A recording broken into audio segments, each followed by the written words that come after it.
চট্টগ্রামের তরুণ আইনজীবী সাইফুল ইসলাম আলিফ হত্যাকাণ্ডের ঘটনায় আইনজীবীদের অনির্দিষ্টকালের কর্মবিরতি অব্যাহত রয়েছে। আজ শুক্রবার আদালতের কার্যক্রম বন্ধ থাকলেও আইনজীবীরা তাদের চেম্বার সহ অন্যান্য কাজও বন্ধ রেখেছেন। চট্টগ্রাম জেলা আইনজীবী সমিতির সভাপতি মোহাম্মদ নাজিম উদ্দিন জানিয়েছেন, রোববার সিদ্ধান্ত নেওয়া হবে পরবর্তীতে কী কর্মসূচি ঘোষণা করা যায়। এদিকে চট্টগ্রাম আদালতের সহিংসতায় আইনজীবী আলিফ হত্যাকাণ্ডের ঘটনায় কোতোয়ালি থানার ওসি ফজলুল কাদের চৌধুরীকে বদলি করে নতুন পুলিশ পরিদর্শক মোহাম্মদ আব্দুল করিমকে দায়িত্ব দেওয়া হয়েছে।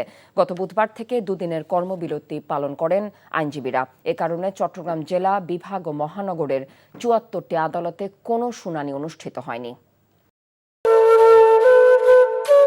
একদম বাজে কথা বলবেন। আপনি কি বলতে চাচ্ছেন? এই চাঁদ নিয়ে আপনার গায়ে এসে পড়েছে?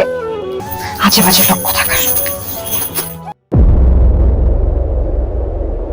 তোমার নাম তো উজান চৌধুরী, কিন্তু আপনি কে?